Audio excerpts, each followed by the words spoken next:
Kumar Noyyal math classes में आपका स्वागत करता हूं।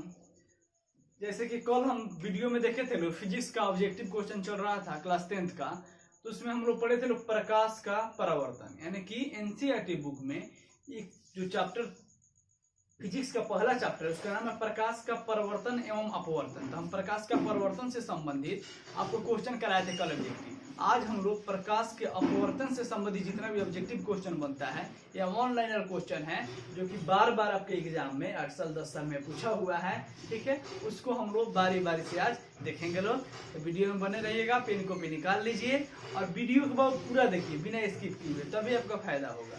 नहीं तो वीडियो में एक दो क्वेश्चन देखिएगा भाग जाइएगा, तब उससे कोई फायदा आपको होने वाला नहीं है। वीडियो देखिए, आप कोई भी आपके पास जो गाइड हो या क्वेश्चन बैंक हो उसको बनाइए, तब आपको पता चलेगा कि हाँ आपके लिए फायदेमंद है या नुकसानदेह है। पढ़ाई तो कभी नुकसानदेह होता ही नहीं है, ठीक है। और ज्यादा से ज्यादा आप लोग इसको शेयर जरूर कीजिए अगर वीडियो अच्छा लगे तो। चलिए शुरू करते हैं।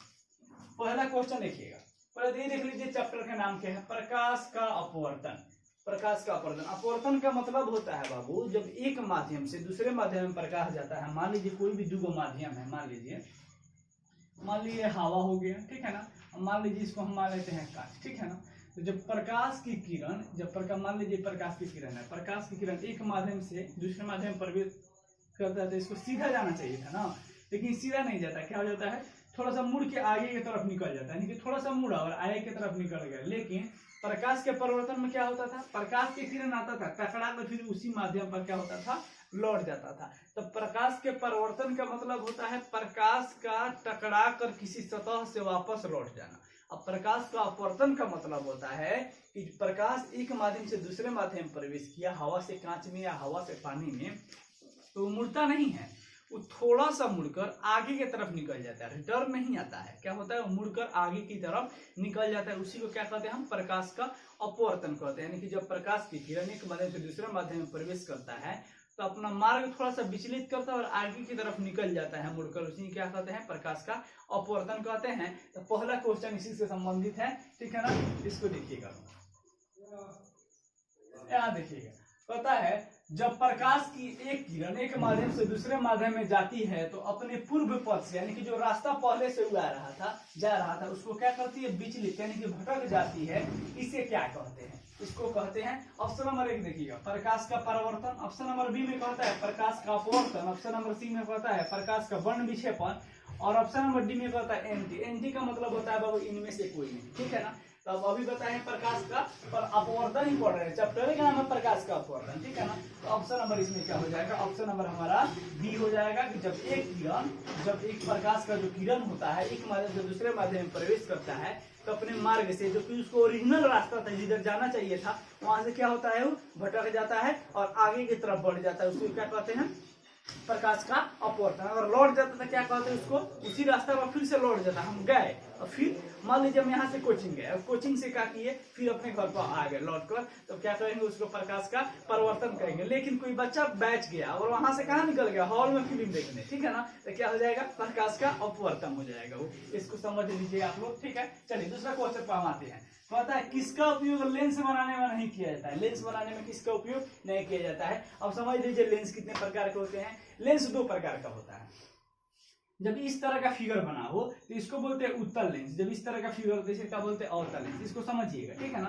उत्तल लेंस जो होता है बीच में मोटा होता है, क्या होता है, बीच में मोटा होता है और किनारे किनारे पर क्या होता है, पतला होता है। लेकिन इसका उल्टा क्या होता है, अवतल लेंस, ये बीच में पतला होता है और किनारे किनारे पर क्या होता है, मोटा होता है। किनारे किनारे पर क्या होता है, मोटा हो जाता है, ठीक है ना। चलिए यहाँ देखिएगा, किसका उपयोग जो है लेंस बनाने में नहीं किया जाता है।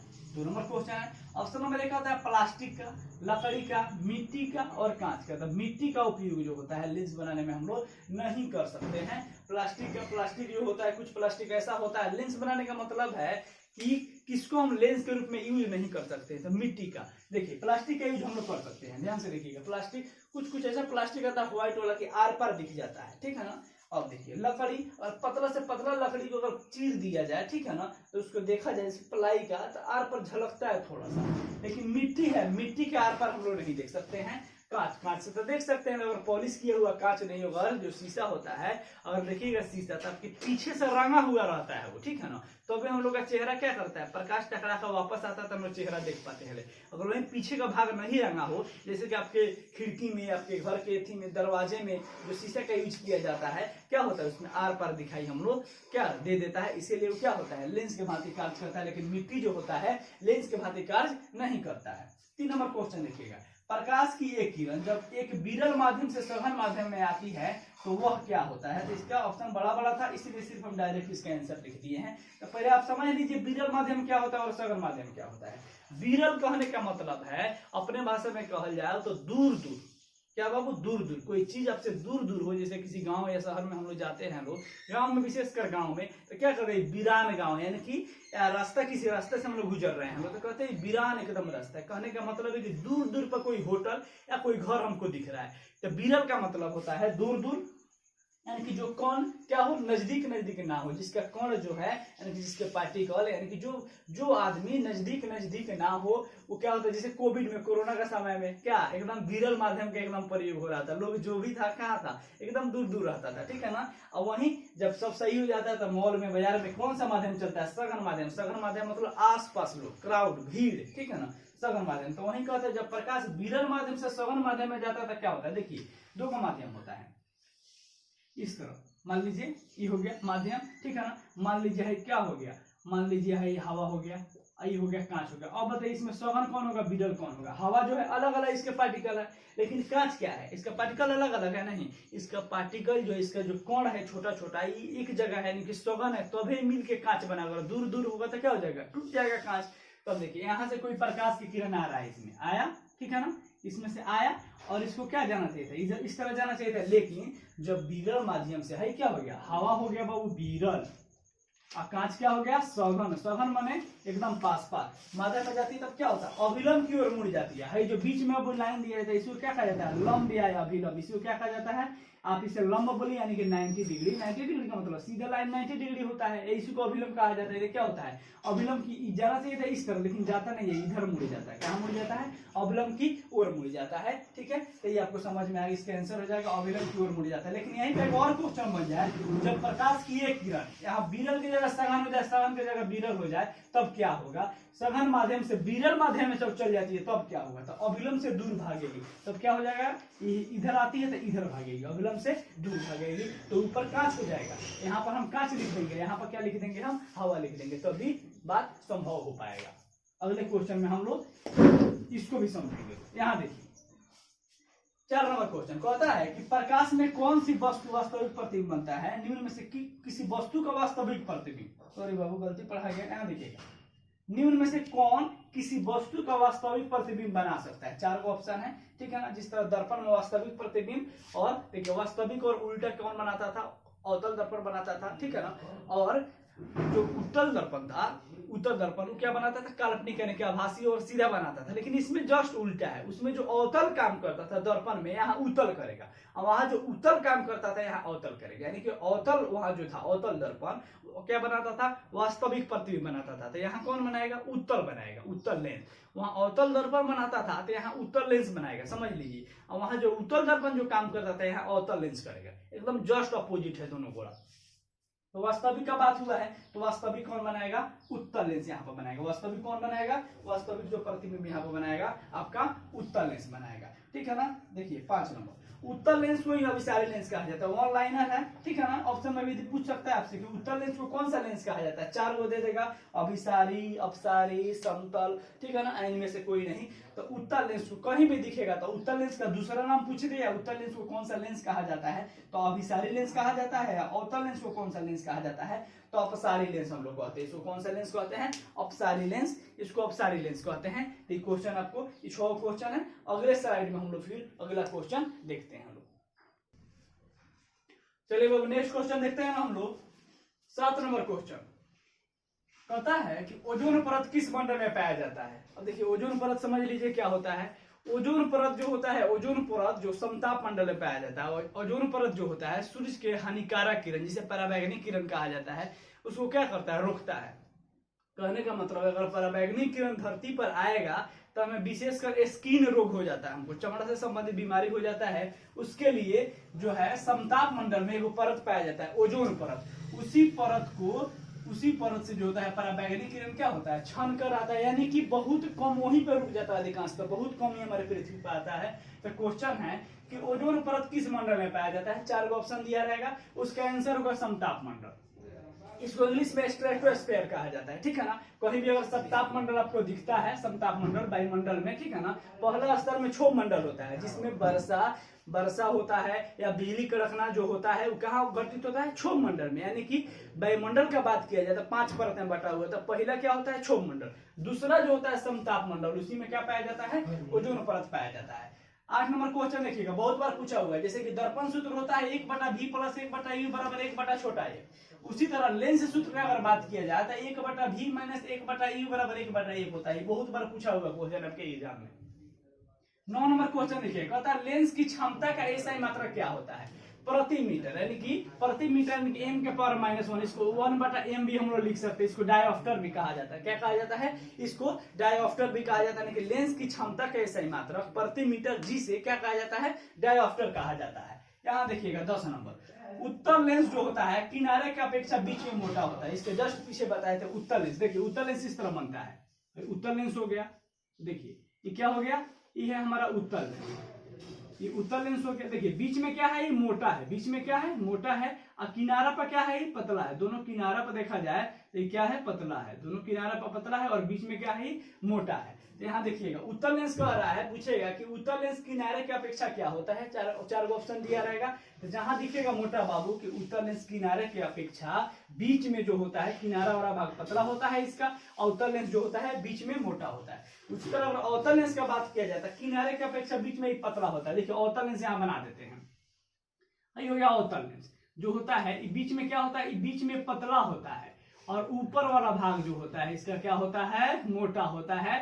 तो यहाँ से क्वेश्चन बनता है कि अवतल लेंस किनारे की अपेक्षा बीच में क्या होता है, किनारे की अपेक्षा बीच में अवतल लेंस पतला होता है। अगला क्वेश्चन देखिएगा 12 नंबर, कहता है प्रकाश की एक किरण जब एक सघन माध्यम से विरल माध्यम में आती है तब क्या होता है। इसके जस्ट पीछे हम पढ़ाए थे कि जब प्रकाश की किरण विरल माध्यम से, यानी कि दूर दूर जिसका सघन माध्यम में प्रवेश करती है तो अविलंब की ओर मुड़ती है, जो लंब दिया जाता है 90 डिग्री पर। आई जस्ट उसके उल्टा क्वेश्चन है, ये कह रहा है कि जब प्रकाश की किरण सघन माध्यम से विरल माध्यम में प्रवेश करती है, मान लीजिए 2 माध्यम है, क्या हो गया, लंब हो गया। अब देखिए इधर जब प्रवेश करती है तो क्या होती है, इससे दूर भागती है, यानी कि अविलंब से क्या होती है, ये अविलंब से दूर जाती है। अविलंब से क्या होती है, अविलंब से ही दूर जाती है, ठीक है ना। ये बात आपको जरूर समझ में आया होगा।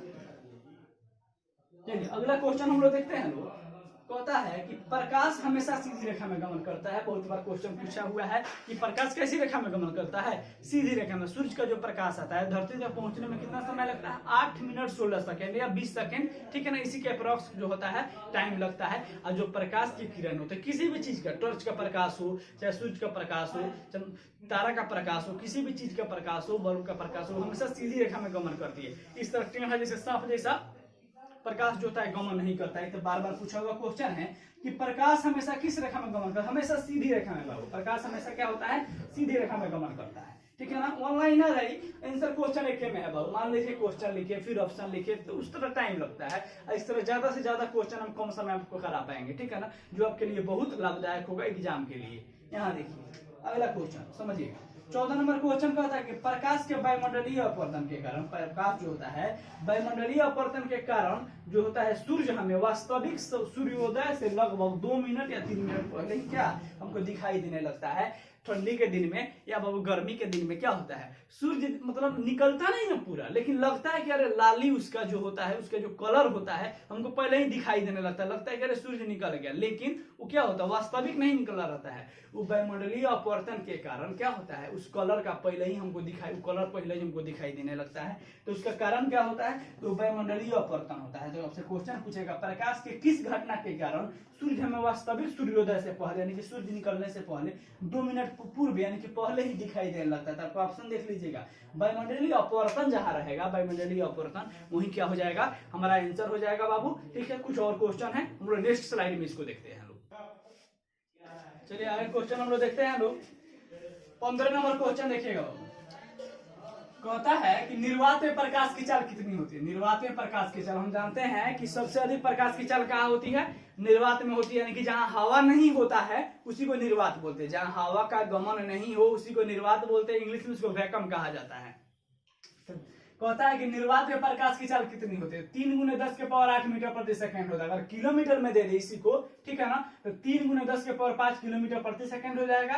या इसको अगर भाषा में लिखना हो तो 3 लाख किलोमीटर प्रति सेकंड होता है, 3 लाख किलोमीटर प्रति सेकेंड होता है, ठीक है ना।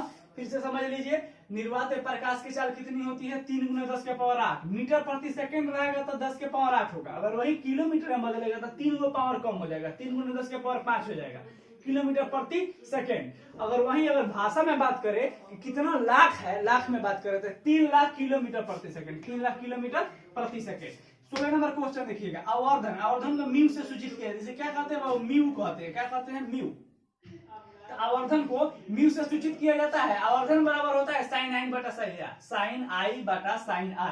जहां भी आवर्धन पूछे, आवर्धन किसके बराबर होता है, तो sin I बटा sin R के जहां भी ऑप्शन रहेगा आप टिक लगा दीजिएगा। यहाँ देखिए 17 नंबर क्वेश्चन, अवतल लेंस का आवर्धन किसके बराबर होता है, V बटा U के बराबर होता है। अवतल लेंस का आवर्धन पूछ दे, आवर्धन को छोटका m से दर्शाया जाता है, क्योंकि आवर्धन का जो इंग्लिश होता है मैग्निफिसेंट होता है। क्या होता है, मैग्निफिसेंट होता है। तो अवतल लेंस का आवर्धन का बात हुआ है तो इसका हो जाएगा V बटा U।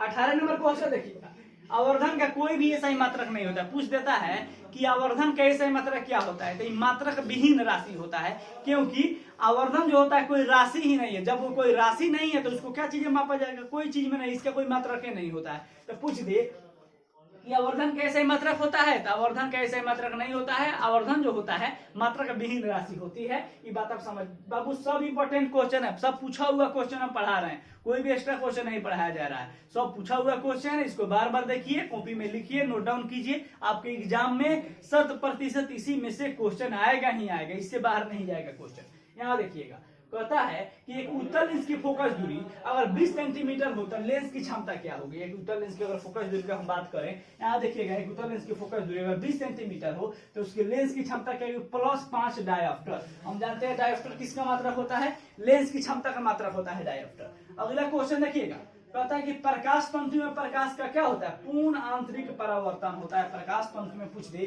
कि प्रकाश का क्या होता है, प्रकाश तंतु में प्रकाश का क्या होता है, तो पूर्ण आंतरिक परावर्तन होता है। ऑप्शन जहां दिखेगा पूर्ण आंतरिक परावर्तन, पूर्ण आंतरिक परावर्तन, वहां क्या कीजिएगा, टिक कर लीजिएगा। यहाँ देखिए अगला क्वेश्चन 21 नंबर क्वेश्चन देखिएगा, प्रकाश के अपवर्तन के कितने नियम होते हैं, 2 नियम होते हैं। इसी तरह जिस तरह प्रकाश के परावर्तन के 2 नियम होते हैं, उसी तरह प्रकाश के अपवर्तन के भी कितने नियम होते हैं, 2 नियम होते हैं। सब वन लाइनर है, ठीक है ना, ऑप्शन के कोई इसमें जरूरत नहीं है, याद कर लीजिए, जहां ऑप्शन दिखेगा आप मार दीजिएगा, कोई दिक्कत का बात इसमें नहीं है, ठीक है ना। अगला क्वेश्चन देखिएगा, अभी हम बताए हैं कि ओजोन परत कहाँ पाया जाता है, समताप मंडल में। लेकिन एक और क्वेश्चन पूछा हुआ है कि ओजोन परत कहाँ पाया जाता है, सतह के ऊपर, सतह के नीचे, सतह के बीच में। तो ये होता है ऊपरी सतह, कहाँ, ऊपरी सतह की निचली सतह में। तो ऊपरी सतह में, जहां ऑप्शन ऊपरी सतह में दिया रहेगा उसको क्या करेंगे, हम टिक करेंगे, यानी कि ओजोन परत। एक तो समताप मंडल रहेगा तो उसको मार देंगे, अगर नहीं रहता है ऑप्शन में तो ऊपरी सतह देखेंगे, जहां ऊपरी सतह लिखा रहेगा उसको हम टिक आउट करेंगे। अगला क्वेश्चन देखिएगा, सौर ऊर्जा। सौर ऊर्जा का मतलब होता है सूर्य के प्रकाश से जो हमको एनर्जी मिलती है, ऊर्जा मिलती है, उसको क्या कहते हैं, सौर ऊर्जा कहते हैं, ठीक है ना, यानी कि सोलर सेल एनर्जी बोलते हैं उसको। तो सौर ऊर्जा को संचित करने के लिए किस दर्पण का यूज किया जाता है, अवतल दर्पण का।